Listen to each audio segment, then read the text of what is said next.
तो हेलो दोस्तों, कैसे हो आप सभी लोग। आई होप कि आप सभी लोग स्वस्थ होंगे और मस्त होंगे और अपनी तैयारी अच्छे से कर रहे होंगे। तो जैसा कि मैंने आप सभी लोगों को क्लास 10th साइंस के बालाजी प्रकाशन का जो आपका लेसन 9th था, प्रकाश का परावर्तन तथा अपवर्तन, सारा कंप्लीट करा दिया हूँ। अब इस वीडियो में मैं बात करने वाला हूँ क्लास 10th साइंस के अध्याय 9 प्रकाश एवं परावर्तन तथा अपवर्तन के आंकिक प्रश्न के बारे में। क्यों? क्योंकि बच्चे को आंकिक प्रश्न जरूर लगाने को मिलता है विद्यालय से होमवर्क में, तो वो नहीं कर पाते हैं, इसलिए ये वीडियो बनाने वाला हूँ। और आपके बोर्ड पेपर में 30 नंबर के अब प्रश्न भी पूछे जाने वाले हैं, आंकिक प्रश्न। तो चलिए हम देर न करते हुए वीडियो को शुरू करते हैं और एक एक सवाल जो आपका बालाजी पब्लिकेशन है साइंस का, उसके सारे आंकिक प्रश्न एक एक सवाल करके इस वीडियो से मैं प्रोवाइड कराने वाला हूं। तो चलिए देर न करते हुए हम वीडियो को शुरू करते हैं। सबसे पहला जो आपका क्वेश्चन है वो आपका स्क्रीन पर देखिए। क्वेश्चन अगर लिखेंगे तो बहुत ज़्यादा यहाँ जगह भी नहीं है और क्वेश्चन लिखेंगे तो टाइम लगेगा, इसलिए आपका क्वेश्चन जो है आपके स्क्रीन पर आने वाला है। स्क्रीन पर आप देखिए क्वेश्चन और उसका सोल्यूशन मैं बोर्ड पर आप सभी को देने वाला हूं। तो पहला क्वेश्चन जो है आपका कह रहा है समतल दर्पण। देखिए आपका क्वेश्चन जो है स्क्रीन पर दिख रहा होगा, कह रहा है समतल दर्पण के सामने 10 सेमी दूरी पर 5 सेमी लंबी वस्तु रखी है, दर्पण द्वारा बने वस्तु के प्रतिबिंब की लंबाई बताइए। अब देखिए जब मैंने आपको नोट्स बताया था बनाने के लिए, तो बताया था, जब आपको बता रहे थे, लेक्चर बता रहे थे, तो आपको बताया था कि समतल दर्पण द्वारा बने प्रतिबिंब की लंबाई वस्तु के लंबाई के बराबर होता है। तो वही चीज़ यहाँ पर देखिए आ गया कि नहीं आ गया। जब मैंने नियम लिखाया था समतल दर्पण द्वारा प्रतिबिंब बनना, तो आपको लिखाया था कि समतल दर्पण द्वारा बने प्रतिबिंब की लंबाई वस्तु के लंबाई के बराबर होता है। तो यही चीज़ आपको यहाँ लिख देना है, आपका आंसर आ जाएगा। तो क्वेश्चन क्या कह रहा है, समतल दर्पण के सामने 10 सेमी दूरी पर 5 सेमी लंबी वस्तु रखी है, तो प्रतिबिंब दर्पण द्वारा बने वस्तु के प्रतिबिंब की लंबाई याद कीजिए। तो इसका आंसर में आप क्या लिखेंगे, तो आंसर यहाँ पर देखिए हल मैं कर रहा हूँ, हल हो जाएगा इसका। यहाँ पर नोट आप लिखिए, क्या लिखिए, नोट लिख दीजिए। क्या नोट हो जाएगा, नोट में आप लिख दीजिए कि समतल दर्पण द्वारा, यहाँ पर मैं लिख दे रहा हूँ कि समतल दर्पण द्वारा बने प्रतिबिंब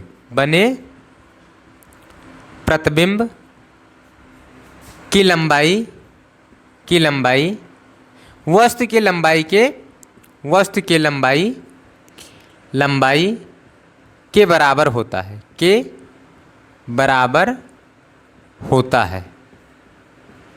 ठीक बेटा। ये हो गया क्या आपका नोट। तो यानी आपको वस्तु की लंबाई कितना दिया है, तो 5 सेमी, दूरी से नहीं मतलब केवल किससे, वस्तु की लंबाई से। तो वस्तु की लंबाई दिया है, लिख दीजिए, दिया है वस्तु की लंबाई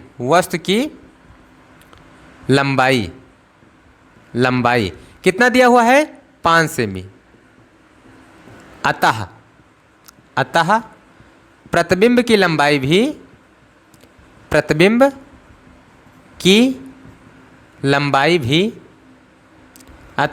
लंबाई बराबर 5 सेमी हो जाएगा, ठीक बेटा। ये आपका क्या आ जाएगा, आंसर हो जाएगा। पहला क्वेश्चन जो आपका था चुटकियों में मैंने सॉल्व करा दिया, बिल्कुल सिंपल सा। केवल आपको, अगर आपने थ्योरी वाला वीडियो नहीं देखा है तो प्लेलिस्ट में जाइए, क्लास 10th साइंस का मैंने प्लेलिस्ट बना दिया है, आप वहां से देखिए। पहले लेसन से लेकर 9वें लेसन तक मैंने आप लोग को एक एक टॉपिक करके आपका वीडियो बना दिया है, वहां से आप देखकर उसे तैयार कीजिए, फिर आप न्यूमेरिकल लगाइए, ठीक बेटा। अगर आप वो वीडियो देख लेते हैं तो आपको न्यूमेरिकल में कोई परेशानी आने ही वाली नहीं है, क्योंकि ये सारा नोट मैंने वहां बताया है। अब ये भी बताया है क्या कि अगर समतल दर्पण के सामने कोई वस्तु 50 मीटर पर सेकंड के वेग से आ रही है, तो उसका जो प्रतिबिंब बनता हुआ दूर जाता हुआ दिखाई देगा, वो 2 गुने वेग से, यानी 50 दूना 100 गुना वेग से जाता हुआ दिखाई देगा, ठीक बेटा। तो ये सब सारा कुछ मैंने बताया है, बस आपको जाना कहाँ है, आपको जाना है प्लेलिस्ट में और आपको देखना है सारे लेक्चर को। ये भी मैंने बताया है कि अगर किसी व्यक्ति को समतल दर्पण में अपना पूरा प्रतिबिंब देखना है तो उसको समतल दर्पण की न्यूनतम ऊंचाई कितनी चाहिए, तो ये सारा कुछ मैंने बताया है। तो चलिए आज हम इसे आंकिक प्रश्न की सहायता से देखते हैं क्या होता है। तो दूसरा क्वेश्चन जो है आपका स्क्रीन पर आ चुका होगा। दूसरा क्वेश्चन कह रहा है एक बच्चे की लंबाई 180 सेमी है। क्या कह रहा है, स्क्रीन पर देखिए क्या कह रहा है।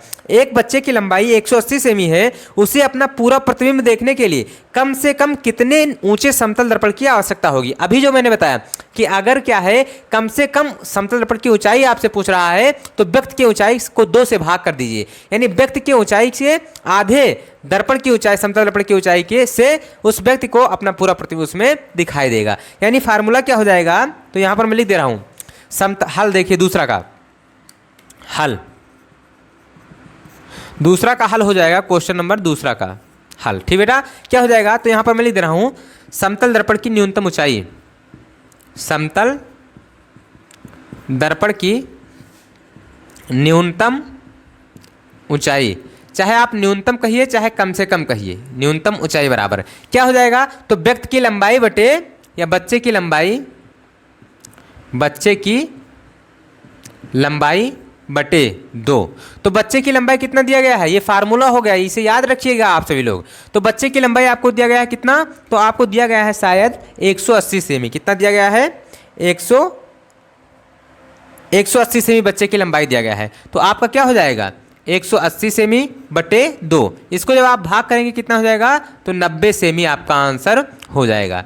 यानी अगर क्या हो जाए 90 सेमी, क्या कर दें, अगर 90 सेमी समतल दर्पण ले लें तो उस बच्चे को अपना पूरा प्रतिबिंब दिखाई देगा। ठीक बेटा, तो इस प्रकार से आपका राइट आंसर हो जाएगा 90 सेमी, ये आपका आंसर आ जाएगा। ठीक बेटा, आगे क्वेश्चन देखते हैं, तीसरा नंबर क्वेश्चन। देखिए कम समय में मैं आप सभी लोगों को अधिक से अधिक क्वेश्चन पहुंचाने का प्रयास करूंगा, तो ज़्यादा समय नहीं लूंगा क्योंकि ये सब क्वेश्चन जो है बहुत इजी क्वेश्चन है। आपको केवल समझना है कि क्या कर रहे हैं सर, बस, और कुछ ज़्यादा इसमें सोचने की जरूरत नहीं है। बस फार्मूला रखना है, मान रखना है, काट देना है, आंसर आ जाएगा। अगला क्वेश्चन है आपका, एक व्यक्ति समतल दर्पण के सामने खड़ा है, यदि व्यक्ति का प्रतिबिंब 50 सेमी दूर बनता है तो व्यक्ति की समतल दर्पण से दूरी क्या होगी। याद रखिएगा, अगर व्यक्ति समतल दर्पण के सामने खड़ा है, कहां पर खड़ा हुआ है, समतल दर्पण के सामने खड़ा है, तो सामने खड़ा है तो उसका प्रतिबिंब अगर 50 सेमी दूरी पर बन रहा है तो जो उसका वास्तव वो स्थित कहाँ होगा, तो जितना दूरी पर प्रतिबिंब बन रहा है उससे आधे दूरी पर स्थित होगा। ठीक बेटा, यानी अगर 50 सेमी दूरी पर प्रतिबिंब बन रहा है तो आपका वास्तविक जो बच्चा है वो कहाँ खड़ा होगा, समतल दर्पण से उसकी आधे दूरी पर, यानी 25 सेमी दूरी पर आपका राइट आंसर हो जाएगा। तो तीसरा नंबर देख लेते हैं हल, तीसरे नंबर का हल देख लेते हैं। समतल दर्पण से बच्चे की दूरी, समतल दर्पण से, समतल दर्पण से बच्चे की दूरी, समतल दर्पण से बच्चे की दूरी बराबर फार्मूला क्या हो जाएगा, तो क्या हो जाएगा, समतल दर्पण से प्रतिबिंब की दूरी, समतल दर्पण से प्रतिबिंब की दूरी बटे क्या हो जाएगा 2।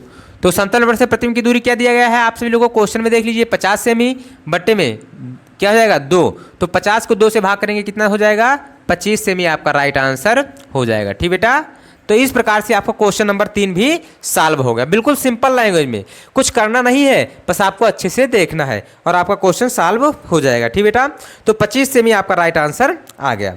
अब यहाँ पर देखिए, आगे देखिए क्वेश्चन नंबर अगला है आपका जो चौथा नंबर क्वेश्चन है, बिल्कुल सिंपल सा है। अगर आपने अच्छे से पढ़ा होगा, आपको मैंने चिन्ह प्रपाटी भी बताया था, अगर आपने अच्छे से पढ़ा है तो आपको कोई भी दिक्कत नहीं होने वाली है, बिल्कुल सिंपल लैंग्वेज में आप समझ जाएंगे।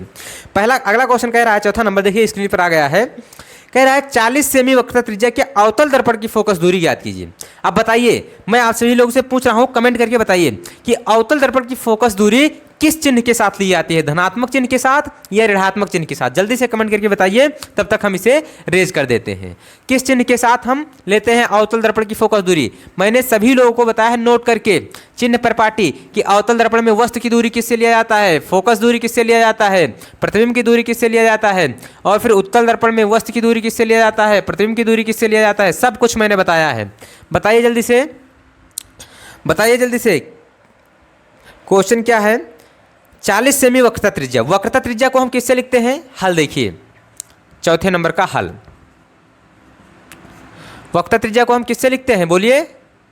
वक्रता त्रिज्या को हम कैपिटल आर से लिखते हैं, किससे, कैपिटल आर से। तो कैपिटल आर इक्वल टू दिया गया है आपको -40 सेमी। क्यों माइनस मैंने लगाया, क्योंकि हम जानते हैं कि फोकस दूरी वक्रता त्रिज्या में क्या संबंध होता है, तो यह बराबर r/2 होता है। और अगर अवतल दर्पण है तो अवतल दर्पण में मैंने बताया है आपसे लोगों को क्या, कि अवतल दर्पण में सब कुछ माइनस होता है, या FUB सब कुछ निगेटिव होता है। और उत्तल दर्पण में ये अवतल के लिए हो जाएगा, अवतल के लिए, और उत्तल के लिए क्या हो जाएगा, उत्तल के लिए F और U, उत्तल के लिए केवल क्या हो जाएगा, U निगेटिव, केवल U निगेटिव होगा।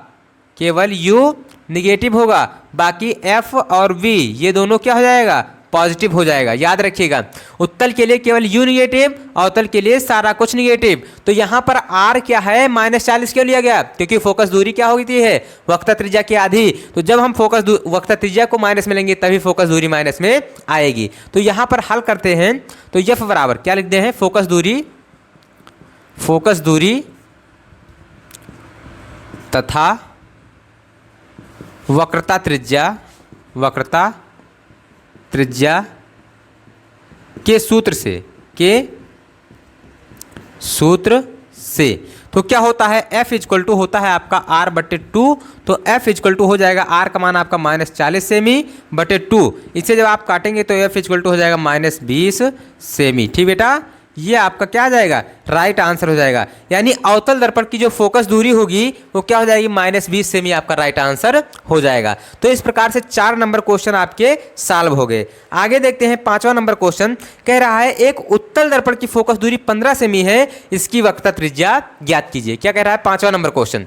5वां नंबर कह रहा है एक उत्तल दर्पण की फोकस दूरी कितना दिया गया है, 15 सेमी। तो यहाँ पर हल देखिए 5वें नंबर का हल देख लीजिए। हल 5वें नंबर का, उत्तल दर्पण की फोकस दूरी, उत्तल दर्पण की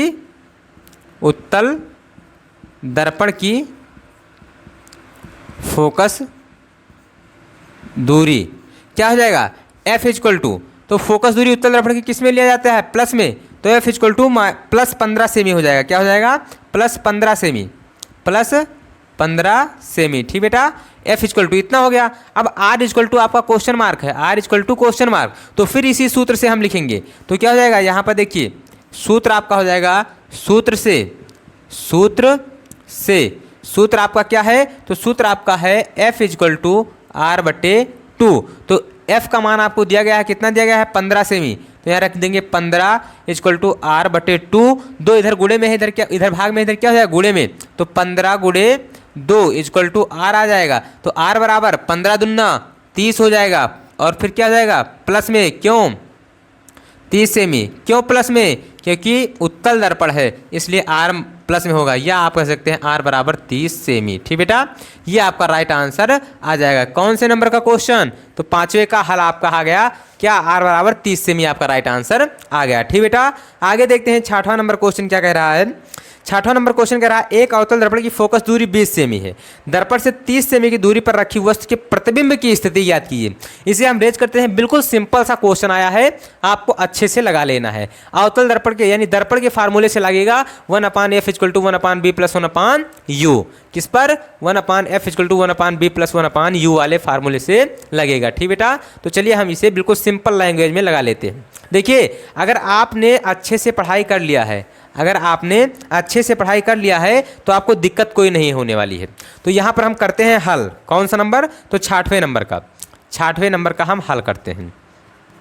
हल दिया क्या क्या है, तो लिख लेते हैं, दिया है क्या क्या दिया है। तो आपको दिया गया है, क्वेश्चन देखिए स्क्रीन पर लगा हुआ है, एक अवतल दर्पण की फोकस दूरी। तो अवतल दर्पण की फोकस दूरी है, तो अवतल में फोकस दूरी U, B, F सब माइनस होता है। तो अवतल दर्पण की फोकस दूरी F इक्वल टू आपको दिया गया है कितना, तो F इक्वल टू आपको दिया गया है -15 सेमी, 20 सेमी है। एक अवतल दर्पण की फोकस दूरी 20 सेमी, तो -20 सेमी हो जाएगा। ठीक बेटा, ये हो गया।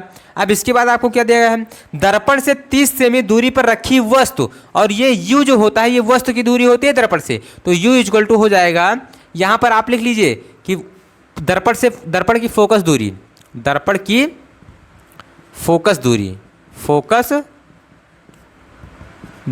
ठीक बेटा, F इक्वल टू, और दर्पण से वस्तु की दूरी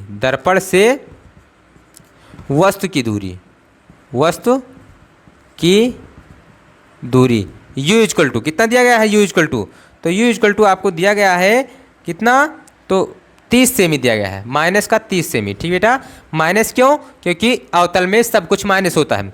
और दर्पण से प्रतिबिंब की दूरी ज्ञात करनी है, दर्पण से प्रतिबिंब की दूरी ज्ञात करनी है,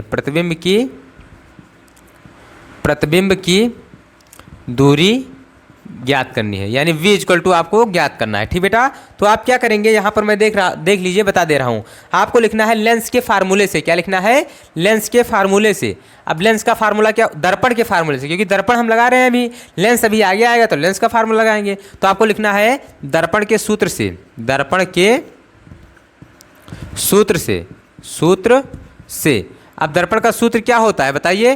तो दर्पण का सूत्र होता है 1/f equal to 1/b plus 1/u। ये होता है दर्पण का फार्मूला। तो आप देखिए f का मान कितना दिया गया है, तो 1/-20 सेमी बराबर 1/v आपको ज्ञात करना है, प्लस 1/u का मान कितना दिया गया है, -30 सेमी। ठीक बेटा, ये माइनस में इस तरफ आएगा, किस में हो जाएगा? प्लस में हो जाएगा। तो 1/-20 और प्लस 1/-30। क्यों? क्योंकि माइनस में था, इस तरफ आएगा प्लस में हो जाएगा, इक्वल टू 1/v हो जाएगा। ठीक बेटा, अब यहाँ पर हम हर बराबर करेंगे। क्या करेंगे? इसका हर जो है वो इक्वल करेंगे। तो इक्वल कर दीजिए हर को, तो क्या हो जाएगा? इसे आप गुणा कर दीजिए किससे? 3 से, और इसे कर दीजिए 2 से। तो क्या हो जाएगा? 3 से नीचे तो 3 से ऊपर, 2 से नीचे तो 2 से ऊपर। तो क्या हो जाएगा? तो 3 का 1 से गुणा करेंगे तो -3, प्लस 2 का 1 से गुणा करेंगे तो 2, और नीचे 20 का 3 से गुणा करेंगे तो 60 हो जाएगा। ठीक बेटा, और 1/b हो जाएगा। अब यहाँ पर हम देख लेते हैं क्या हो जाएगा। तो 3 आप ऋण थे, यानी 3 आपने उधार लिया था, 2 आपने जमा कर दिया, तो कितना बचेगा? 1 उधार बचेगा, और नीचे क्या हो जाएगा? 60 हो जाएगा, 1/b हो जाएगा। इस दोनों पक्षों को क्या कर देंगे? पलट देंगे। तो या आप इस प्रकार भी कर दीजिए, या पलट दीजिए, डायरेक्ट लिख दीजिए पलटने पर, पलटने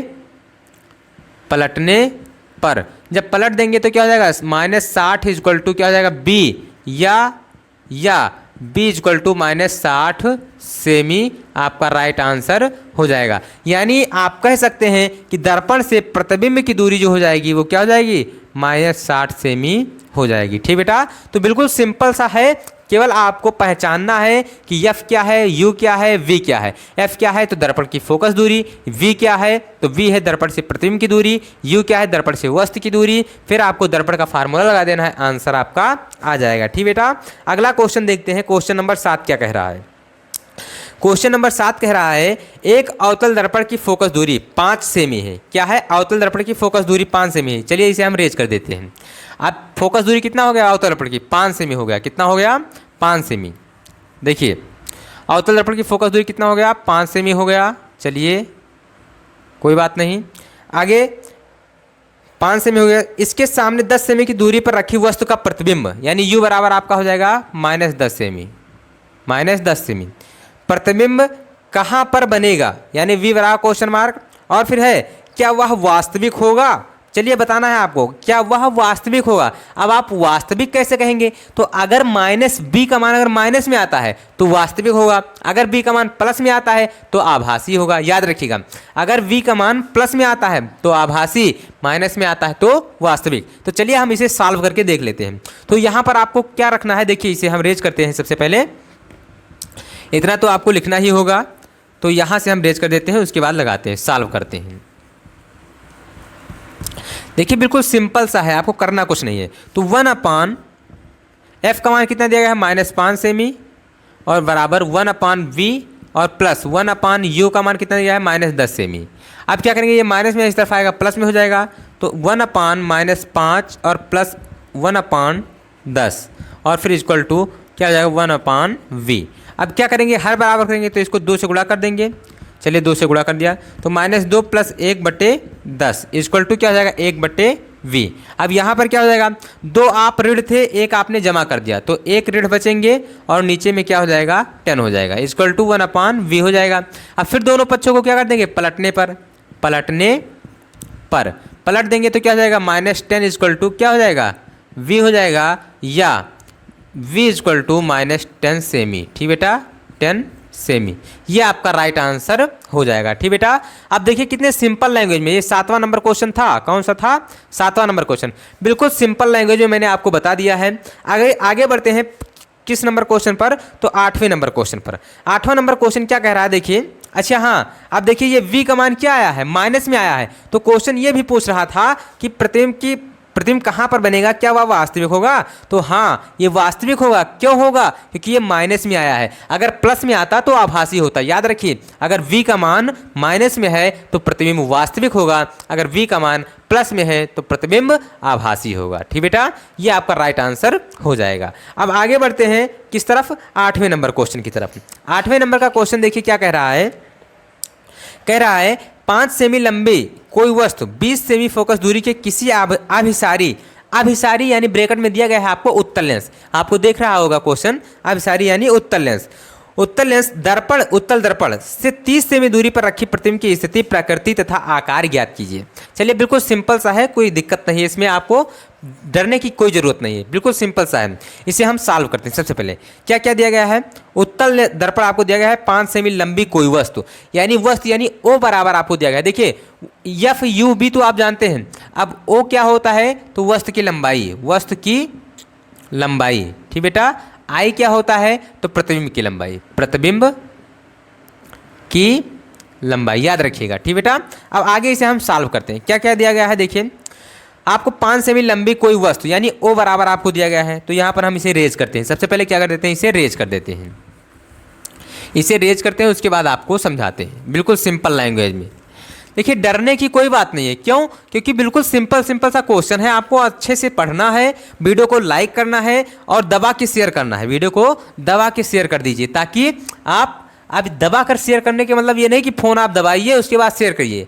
आप उठाइए, उसे अधिक से अधिक लोगों के पास शेयर कर दीजिए। तो दिया क्या है? देखिए क्वेश्चन में दिया गया है 5 सेमी लंबी कोई वस्तु यानी ओ इक्वल टू, यानी क्या हो जाएगा? वस्तु की लंबाई, वस्तु की लंबाई। वस्तु की लंबाई कितना दिया है?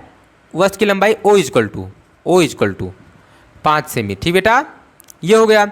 अब इसके बाद क्या कह रहा है? कह रहा है 20 सेमी फोकस दूरी यानी एफ इक्वल टू क्या है? तो 20 सेमी। प्लस में क्यों लिया गया? बताइए भाई, प्लस में क्यों लिया गया?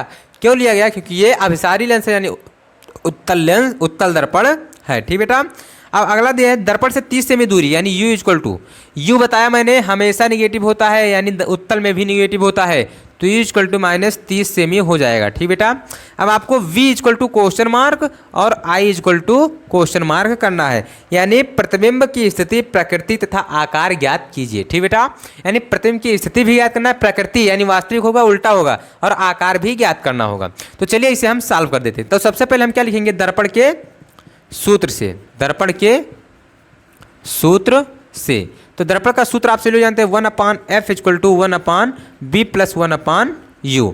तो 1/f का मान कितना देगा है? तो 20 सेमी, और फिर ये equal to 1/b plus 1/-30 cm. ये माइनस में है, इस तरफ आएगा, किस में हो जाएगा? प्लस में हो जाएगा। तो 1/20 प्लस 1/30 इक्वल टू 1/v। अब इसको हम हर बराबर करेंगे, तो इसमें भी गुणा करेंगे 3 से ऊपर नीचे, और इसमें करेंगे 2 से ऊपर नीचे। ठीक बेटा, 2 से ऊपर नीचे।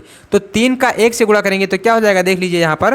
तो 3 का 1 से गुणा करेंगे 3, और 2 का 1 से गुणा करेंगे 2, और नीचे क्या हो जाएगा? 20 का 3 से गुणा करेंगे 60 हो जाएगा, बराबर 1/b। दोनों पक्षों को जोड़कर पलट देंगे, यानी 5/60 इक्वल टू 1/b। इसको काटेंगे तो 1 और बट्टे में 12 हो जाएगा, यानी 1/12 इक्वल टू 1/b। दोनों पक्षों को पलट देंगे, यानी पलटने पर तो पलटने पर क्या हो जाएगा? v इक्वल टू हो जाएगा आपका 12, या आप लिख सकते हैं 12 इक्वल टू v, या v इक्वल टू 12 सेमी हो जाएगा। ठीक बेटा, v इक्वल टू 12 सेमी आपका राइट आंसर हो जाएगा। तो देखिए बिल्कुल सिंपल लैंग्वेज में मैंने आपसे लोग को बता दिया। v का मान तो ज्ञात हो गया, v का मान ज्ञात हो, अब i का मान ज्ञात करना है। तो यहाँ पर आप लिख दीजिए आवर्धन के फार्मूले से, आवर्धन के सूत्र से। ठीक बेटा, तो क्या होता है? आवर्धन के सूत्र से I/O इक्वल टू -B/U, यही तो होता है आवर्धन का फार्मूला दर्पण के लिए, और लेंस के लिए यहाँ प्लस हो जाता है बस, और आगे बराबर होता है।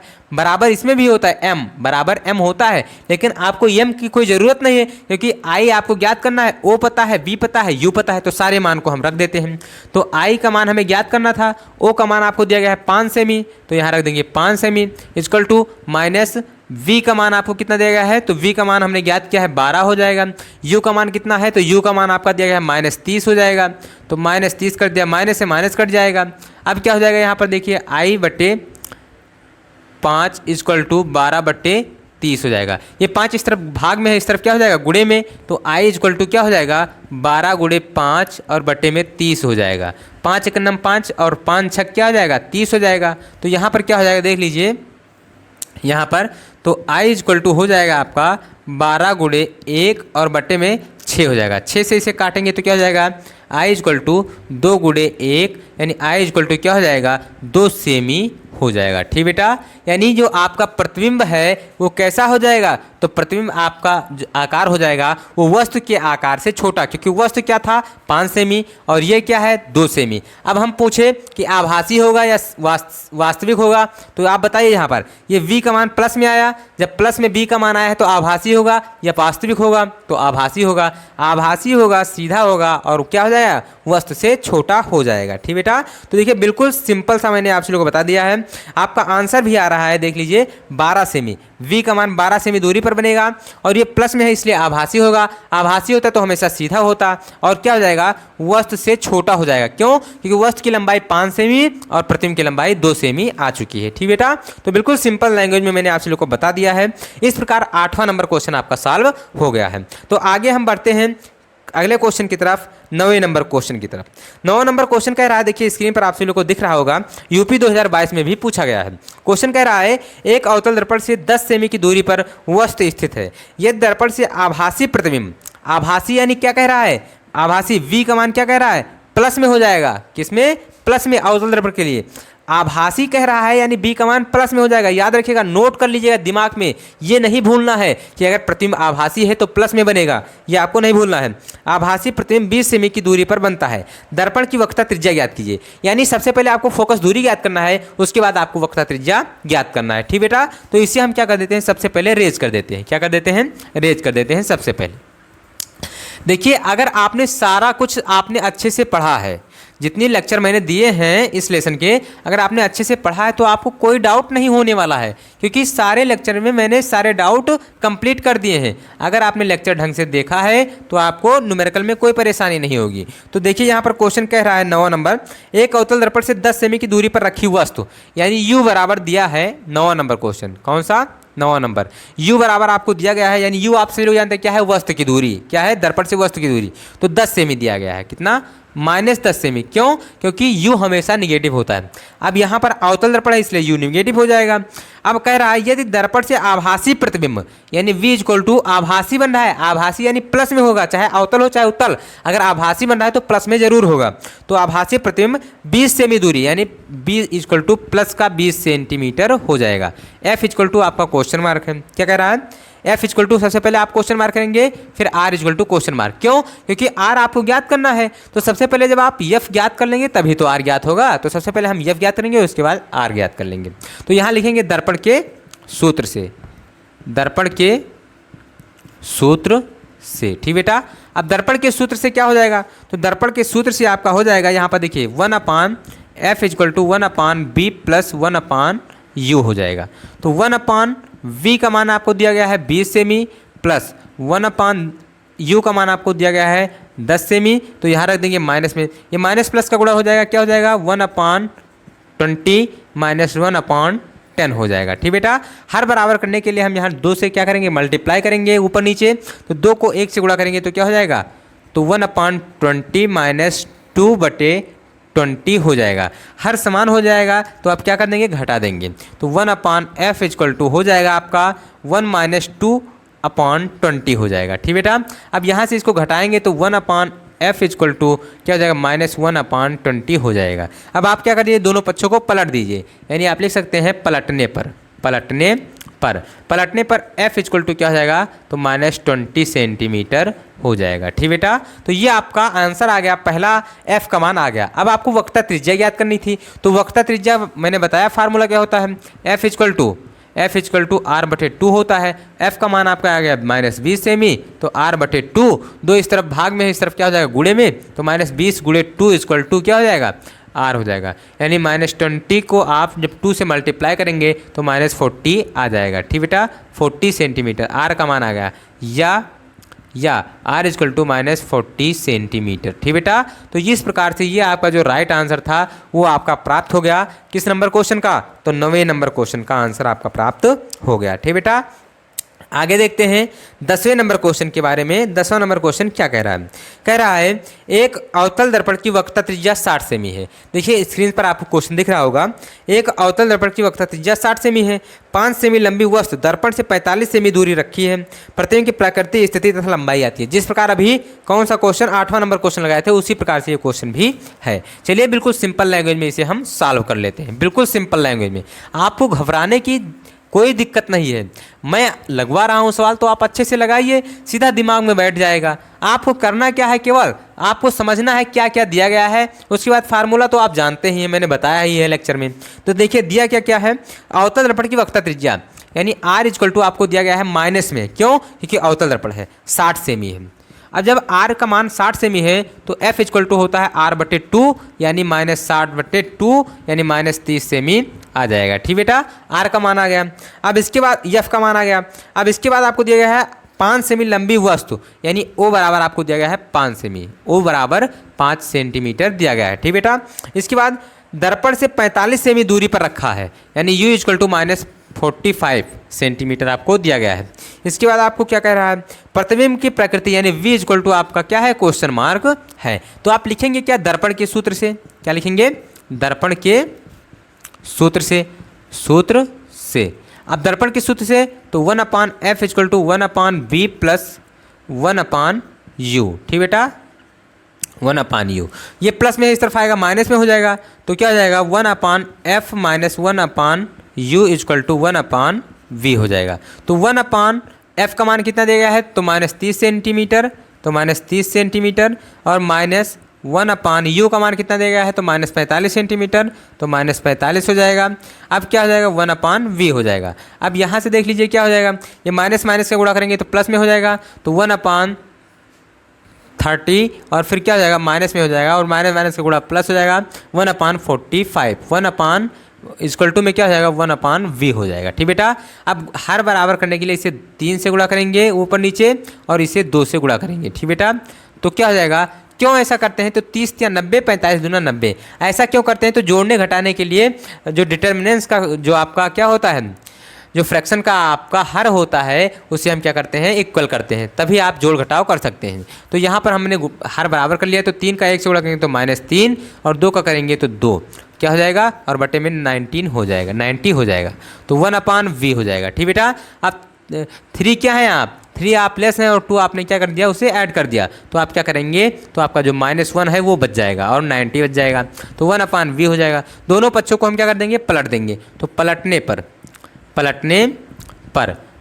पर आपका क्या हो जाएगा, तो v इक्वल -90 इक्वल टू क्या हो जाएगा, v हो जाएगा, और v इक्वल टू या आप लिख दीजिए, या v इक्वल टू -90 सेंटीमीटर हो जाएगा। ठीक बेटा, तो ये आपका राइट आंसर आ जाएगा। तो इस प्रकार से ये b का मान तो आपका आ गया। अब क्वेश्चन ये भी कह रहा था कि प्रतिबिंब की आकार, प्रकृति, स्थिति तथा आकार ज्ञात कीजिए, लंबाई ज्ञात कीजिए। तो प्रकृति आपका क्या हो जाएगा, ये माइनस में है यानी वास्तविक हो जाएगा, वास्तविक है तो उल्टा हो जाएगा। अब हम क्या करते हैं, लंबाई याद कर लेते हैं, लंबाई इसकी कितनी है उसे देख लेते हैं। तो लंबाई याद करने के लिए हम कौन सा फार्मूला लगाएंगे, आप सभी लोग जानते हैं, आवर्धन के फार्मूले से I/O इक्वल टू -b/u लगा देंगे। तो I का मान हमें ज्ञात करना है, तो I इक्वल टू -b गुणे O/u हो जाएगा। तो माइनस और b का मान कितना है, -90 डिग्री। ठीक बेटा, 90, और गुणे में O का मान कितना दिया गया है, तो O का मान आपका दिया गया है 5, तो 5 रख देंगे।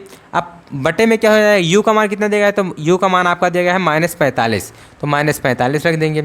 माइनस से माइनस कट जाएगा, 5 के 5, 5 9 45 हो जाएगा, 5 9 45, तो आपका यहाँ बचेगा क्या, तो -90 और बटे में 9, तो 9 को इससे काटेंगे तो कितना हो जाएगा, तो -10 centimetre, -10 centimetre. I equal to कितना आ जाएगा, -10 सेंटीमीटर।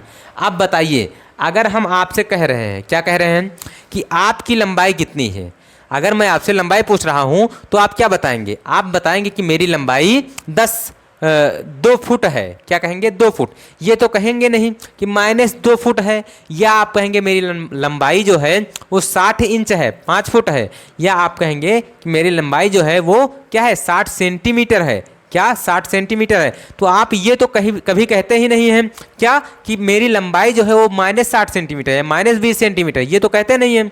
आप कहते हैं कि मेरी लंबाई जो प्लस में बताते हैं, किसमें प्लस में, माइनस में यानी नीचे, तो नीचे की तो आपकी लंबाई होती नहीं है, आपकी लंबाई ऊपर हमेशा होती है। तो इसलिए यहाँ पर माइनस चिन्ह हम नहीं लेंगे, माइनस चिन्ह को छोड़ देंगे। तो यहाँ पर लिख दीजिए